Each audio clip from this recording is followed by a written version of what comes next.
to introduce myself. My name is Sean Gorman, and I work as the recruitment coordinator on the employer relations team within the Tufts Career Center.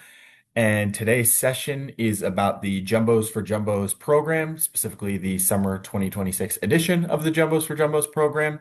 And this video slash information session is meant for alumni who are looking to supervise Jumbos4Jumbos projects.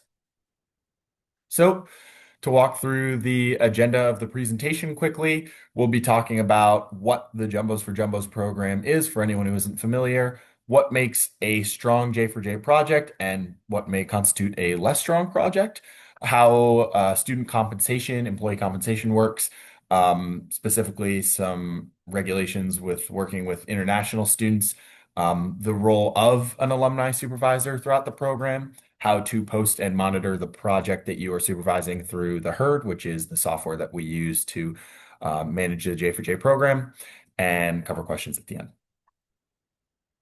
So, to talk about what Jumbos4Jumbos is, it is meant on the alumni supervisor side for Tufts alumni from the School of Arts and Sciences, the School of Engineering, and the School of the Museum of Fine Arts who'd like to give back and assist Tufts students in their professional journey. On the other side, it's meant for students who are currently enrolled in the School of Arts and Sciences, the School of Engineering, and the School of the Museum of Fine Arts. It's meant for freshmen through seniors and no graduating seniors. So someone graduating in May 2026 would not be eligible for the program. They need to be returning for the fall 2026 semester. So what are these projects? They're short-term project-based virtual work experiences for students to engage in. They're meant to be specific skills-based projects, and they can be in a wide variety of areas, really whatever pertains to what you, as the alumni supervisor, would like to oversee. We've seen projects in data analysis, website design, research, book and article editing, really a wide variety of things that people can take on and that our students are interested in. So whatever you'd be interested in hosting a project in, I encourage you to do so. In terms of compensation, we recommend $15 an hour minimum if you're be compensating a student for the project. That's just the Massachusetts minimum wage. But on average, we see somewhere around like $20 an hour for these projects. So when will they be taking place? As mentioned and alluded to at the beginning of this presentation, it is in the summer of 2026. The official dates of the program are June 1st, 2026 to August 21st, 2026. We also have projects run during the winter break period, which is usually from mid-December to mid-January. And I'll note that these projects do not have to be 3 months long. They don't have to span exactly from June 1st to August 21st. They certainly can, but they can be anywhere from a few hours to a week, couple of weeks to even a couple of months, really up to the supervisor as to how long the duration of each project will be. So where will these virtual projects or these projects be located? Well, I just said it. They'll be entirely virtual. They're designed to be remote so that students can engage in them with wherever their home is or wherever they'll be living in the summer for accessibility purposes. Projects will be posted and monitored on the Herd, which, as I said earlier, is the student alumni networking site that Tufts uses for those connections. Students can submit resumes, cover letters, any portfolio of materials that are requested by the supervisor of the project, all through the Herd. That's where applications will be entirely facilitated. That's where you as a supervisor can select what students you'd like to interview, ultimately mark what students you'll be hiring, all facilitated through the Herd. And we ask that we make sure that you update the project that you've posted on the Herd, and or if you can't figure out how to do that, make sure you email the name or names of any students that you hire to me, sean.gorman@tufts.edu. So to get more into the purpose of these projects and why the Tufts Career Center ultimately runs the Jumbos4Jumbos program, it's really designed to provide meaningful work experiences for Tufts students that isn't a full-time position or internship. It's just another opportunity for Tufts students to pick up something that'll help them develop professionally. Beyond that, beyond the skills that they're developing, both that have there could be hard skills with a specific industry focus or soft professional skills like professional communication, organization, time management, those sort of things. It's also designed to be a resume booster so that tough students, when interviewing for future internships or job opportunities, have the projects that they've worked on to talk about, have specific actions that they've completed, skills that they've developed, stories they can tell about a project that they've worked on when inevitably asked these questions during interview processes. Just as importantly, the purpose is to provide mentorship for current tough students who can see successful alums working in industries and fields of interest that they can connect with, hear from, learn from, and also just sort of understand the alum's background and how they got to the place that they are as someone who was previously a tough student, just like the students who are taking on these projects. What makes a great project? Well, as we discussed, and we discussed a lot of this already, but the project is remote. It is a short-term project-based role. There's a specific project and action items that students are working on.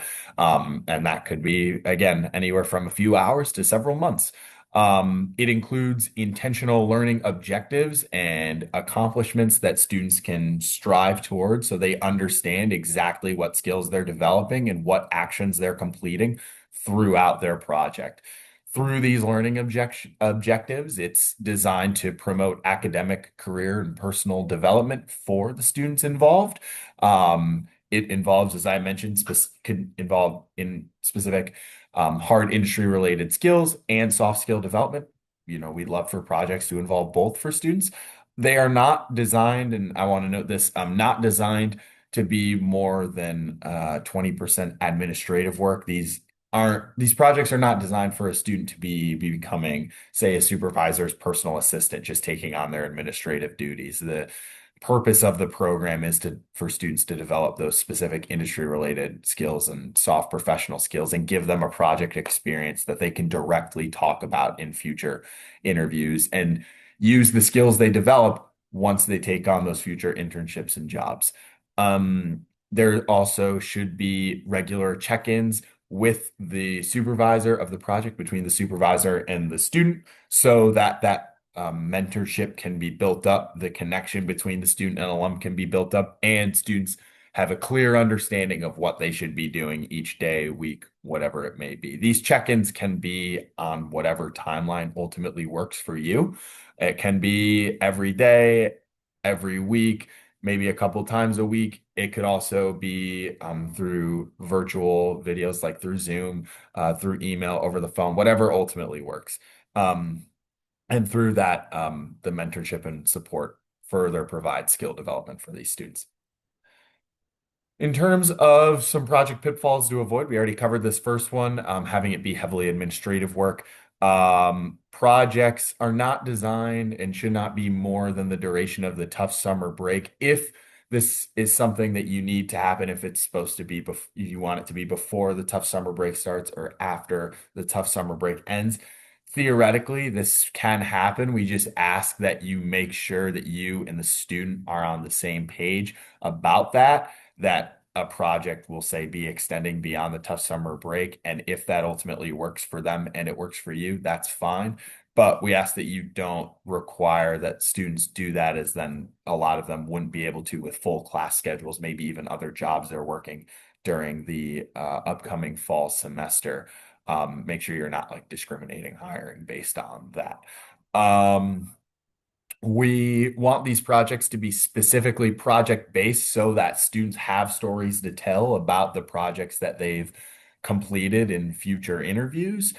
So it is meant to be a project based experience.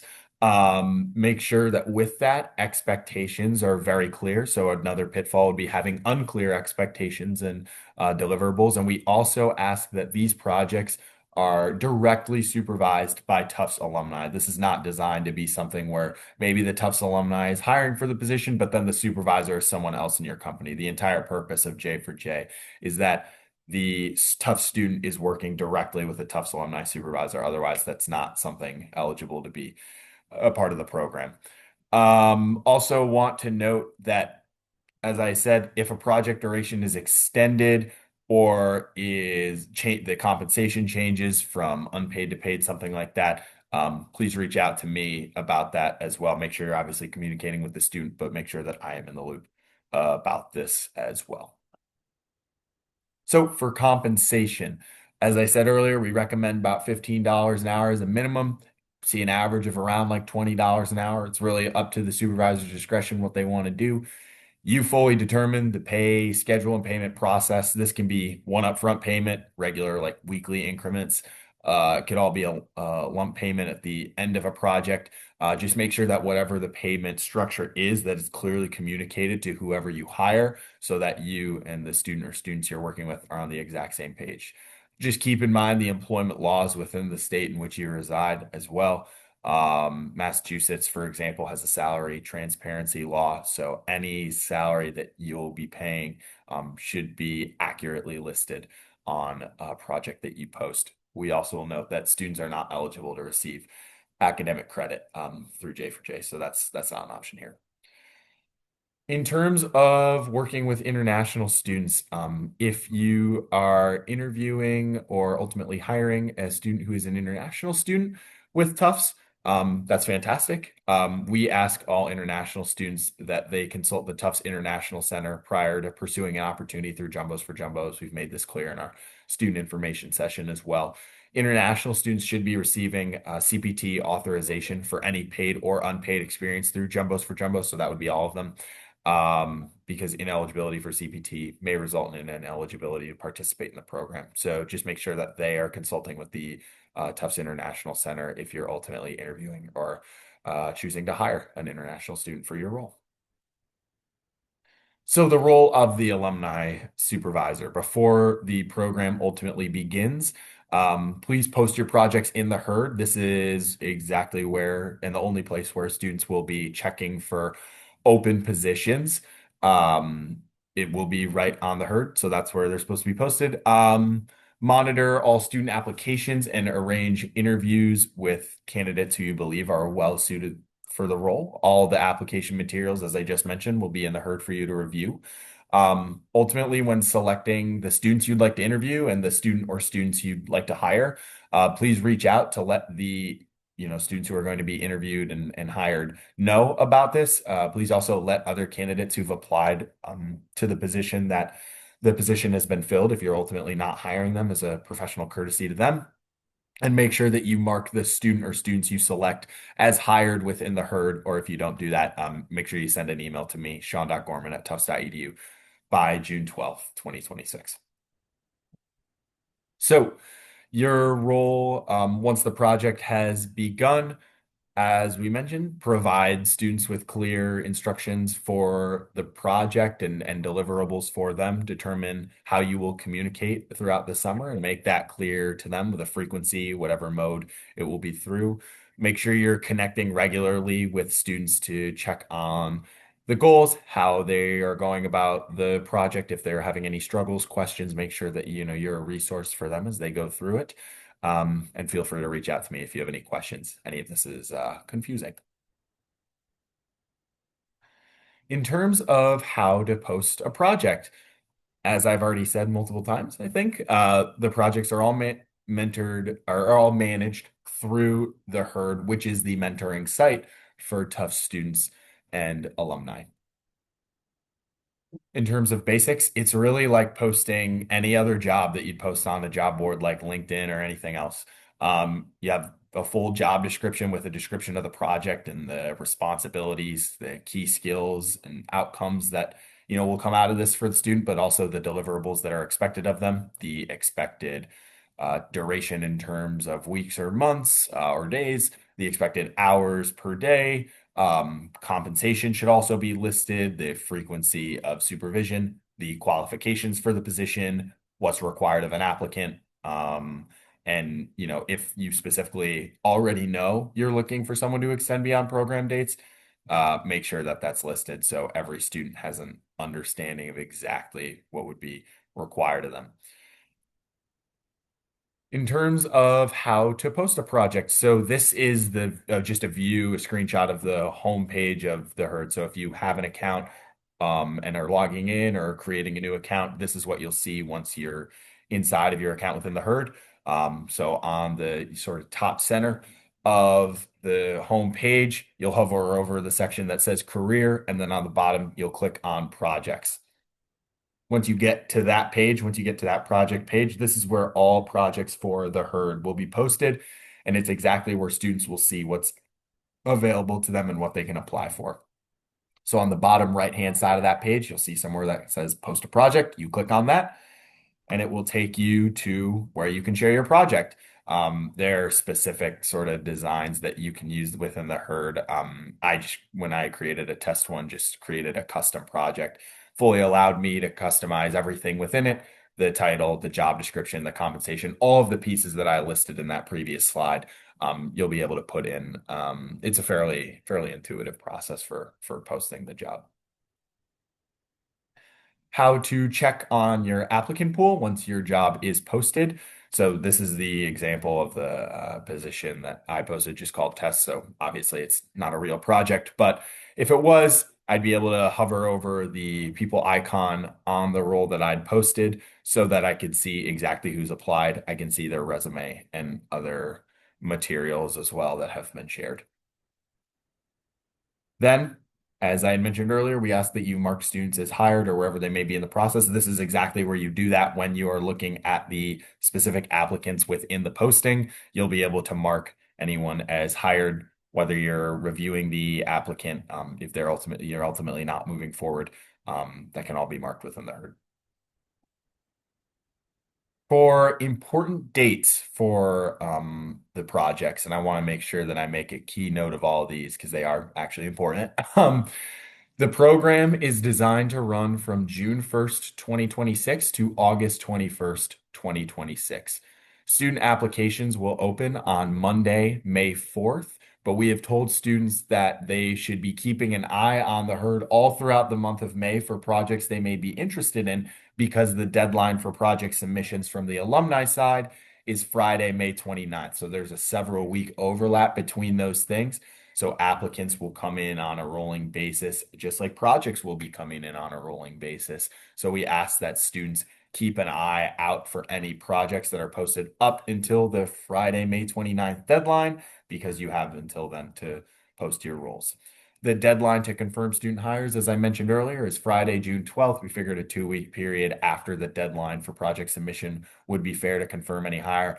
If you have a project that's starting before June 12th, obviously make sure that the hires are confirmed before your project starts so that the students know whether they should be showing up to their first day of work or not. I feel like that's obvious, but the final deadline for any projects is June 12th to either have that marked in the herd or to have emailed me with that information and made that clear to students. You'll receive a check-in email midway through the summer and a post-program evaluation at the end of the program as well, just like a typical survey to hear how it went for you. We value any feedback you provide. And if you had a particularly positive experience working a project and supervising that, we love testimonials. So please let us know if you had an amazing experience. Ultimately, that's all I've got for you today.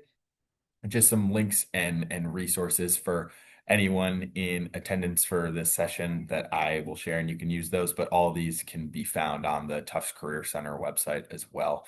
But just want to say thank you for your attendance today, and looking forward to anyone posting a project who is in attendance or sees this video on YouTube or something. We look forward to seeing your projects and hope you have a good one. Thanks.